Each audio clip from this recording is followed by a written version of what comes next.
வேகாத வெயிலில் கூவி கூவித்தான் ஓட்டு கேட்டதாகவும் சிறுபான்மை மக்கள் அதிமுகவை இன்னும் நம்பவில்லை என்றும் அக்கட்சியின் முன்னாள் அமைச்சர் செல்லூர் ராஜு தெரிவித்துள்ளார். மதுரையில் செய்தியாளர்கள் சந்திப்பில் பேசிய அவர், மதுரை மக்களவைத் தொகுதியில் அதிமுக தோல்வி அடைந்தது தங்களுக்கும் மன உளைச்சல் தான் என்று கூறினார். 8000 கோடிக்கு மேல நிதிகளை வாங்கி சென்றாரு, ஆனா இந்த ஊர்ல ஓட்டு போடல அப்படின்னு சொன்னாரு. நாங்க காமராஜர், நாங்க தலைவர், புரட்சி தலைவர் அம்மாவா நாங்களும் கூவி கூவி தாப்பா அழைச்சோம். வெயில வேகாத வெயில அந்த சரவணனுக்காக ஓட்டு கேட்டோம். ஓட்டு கேட்டதுல எதுவும் கம்மியா இருந்துச்சா? கழக தொண்டர்கள் பம்பரமா தான் பணியாற்றினாங்க.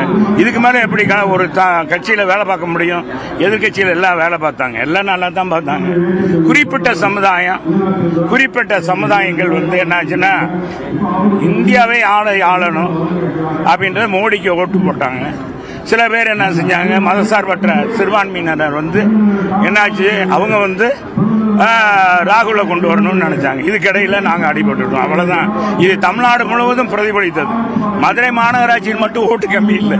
அதே மாதிரி சிறுபான்மையினர் எங்க மீது இன்னும் ஒரு நம்பிக்கைக்குரியவர்களாக எங்களை இன்னும் கொண்டு வரல. நாங்கள் எவ்வளவு தூரம் கூவி அழைக்கிறோம், சொல்றோம், நல்லதுதான் செய்யறோம். எனவே அந்த ஓட்டுகள் தான் இந்த மாதிரி வெற்றிக்கு காரணமே ஒழிய வேற எந்த காரணம்.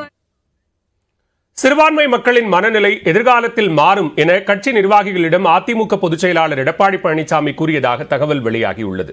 நாடாளுமன்ற தேர்தல் தோல்வி குறித்து சென்னை ராயப்பேட்டையில் உள்ள தலைமை அலுவலகத்தில் மயிலாடுதுறை, நாகை தொகுதி நிர்வாகிகளுடன் எடப்பாடி பழனிசாமி ஆலோசனை மேற்கொண்டார். அப்போது சிறுபான்மை மக்களின் மனநிலை எதிர்காலத்தில் மாறும் என்றும், ஆகவே தொண்டர்கள் யாரும் துவண்டுவிட வேண்டாம் என்றும் எடப்பாடி பழனிசாமி பேசியதாக தெரிகிறது. சிறுபான்மை மக்களின் நம்பிக்கையை பெற தொடர்ந்து உழைப்போம் என்றும், வரும் சட்டமன்ற தேர்தலில் அதிமுக வலுவான கூட்டணி அமைப்பது உறுதி எனவும் எடப்பாடி பழனிசாமி கூறியதாக தெரிகிறது.